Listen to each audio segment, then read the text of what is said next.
But the truth is that they've had several, plans looking at this administration that they've put in place, saying they hope to, end unemployment in terms of job and do many more things to stimulate the economy. But, on the question of being a patriotic Nigerian, young people are wondering, what is Nigeria doing for them? Okay, now, thank you for asking this question. Then that is where some of the gaps that I want us to address. Right now, we don't have consequence management in Nigeria. People just do their own things and they just get away with it. We need to have an effective consequence management in place, irrespective of who you are. You could imagine, sometimes I read it sometimes in China, one of the billionaires committed a fraud or something. He was hanged, he was shot immediately. There must be a consequence management in place whereby all these things, for instance, let's say for instance agriculture, government pumping so much money into agriculture. And I was told one day that we have two types of agriculture, two types of farmers, political farmers and the real farmers. So the political farmers get the money, the real farmers don't get it. So why? So what I'm trying to advise this present administration is, first of all, let's look at Nigeria as a project. Let's look at the entire 36 states as a project and say, okay, each of these 6 geopolitical zones, what are the peculiar problems that they are having?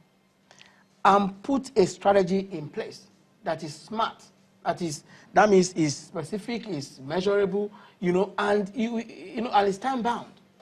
Then that is where the next thing will come in, succession plan. This administration need to have a succession plan in place. This is the best time for them. Let me tell you something. President Buhari can be the father of new Nigeria with this new window that he has right now. What did I mean by father of new Nigeria? This is the best time for him to start thinking of, start injecting new blood into this administration. Nigeria in diaspora, Nigeria within, and the people that are thinking. Obasanjo just tried it at the time by putting some new Nigeria into his administration. We can do that now. So that the issue that you raised during the last segment, where we talk about where is it that projects don't last after this administration, it will just go, so that we can have an handshake. We put Nigerian first, irrespective of the political party. We should have a 50 years plan that is flexible. Be PDP, be APC, be AMPP, be whatever you are, when you come to that position, that exalted position, you must do that project. Because it's Nigerian project. Then by that, we will not have this abandoned project. Then this electoral act, all these things that the people in Abuja mentioned, will not come to place. Because at that time, that sense of belonging will come in. Noruwa mentioned something here. He said, Nigerian flag. We just see it dirty, tattered, and nobody cares. We need to bring that back. Nigeria, when you hear national anthem, wherever you are, you must stand. We must get back to that level. Because if I don't like, for instance, if I don't like a tea, for instance, or coffee, why should I drink it? So if I don't like Nigeria, why should I die for it? So the present administration most job that they should do right now is to change the perception of an average Nigeria from being negative to positive. Okay. Let me put you on pause and go to Abuja. And in going to Abuja, I want to appeal to both Mr. Onoju and Mr. Akinshun to put partisan considerations aside in order for this conversation to be less heated and possibly more meaningful. We're trying to set an agenda for the incoming government. While, of course, grievances can be ironed out through the appropriate channels, we still need to have government. We still need to be governed in the meantime. So what exactly do we do in this part? What are the priority areas? You've heard what Mr. Aino said in Lagos. But what are the priority areas? And in this particular instance, I want to start with you, Dapo Akinshun. What are the priority areas going forward that we should be looking at? Well, I think the first thing to look at is what the government has started doing, and that is empowering the masses, reinflating or reflating the economy. What you have seen in time past is that there was a lot of money concentrated in the hands of few people. What the government has started doing by the social intervention programs is putting money into the hands of the poorer people, into the hands of the masses directly, so that the economy can bounce back. One of the other areas that you will see that they've worked on, and like you said before, government is a continuum. They have continued to carry on projects that were started in the last administration. Infrastructure, transportation is one of the greatest banes in this country. We cannot move from one state to the other, one part of the country to the other freely. But with what has been started in the rail revolution, I believe that that would also help in reducing road accidents, the number of tankers that spill their fuel on the roads and cause an inferno. I think those things need to be addressed quickly. Evacuation from the ports, moving our goods. Now farmers are developing, but the only way farmers are going to make money is when they're able to take their goods to the wharf and they can transport them around the country. So it is critical that those two areas are done with. Then, of course, as you go around the country, I see a more disheartening issue, and that is the issue of education. We have a lot of children, young people who have dropped out of school entirely. When you're educated, you can think of what other things to do creatively. Our educational system in the last 20 years or so has gradually disintegrated. You'll find that children go to school and can no longer come out to be useful to the society, and they have to be retrained upon employment. We have to find a way to redirect the educational system that will become more useful and more practical in the system. There's so many things that can be done, but a small bite at a time are the things that will help us to move forward. Now, Mr. Ononoju, your turn.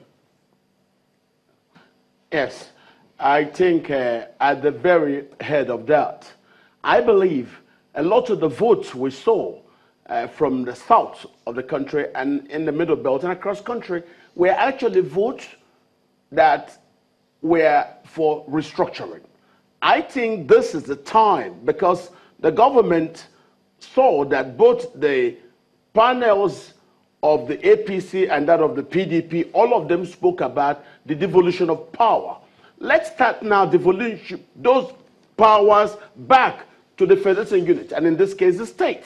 The issues of education, we have seen there that a lot of states, Akwa Ibom, Imo, call them Lagos, all those people are investing so much in education. And I see some other states that are not doing that. These things are actually things that are left for the states to do. If states start to compete among themselves, those who want to get well can see what it is that others are doing, that are not doing, and they could copy. Secondly, the issue of electricity. We did the unbundling of the power utilities.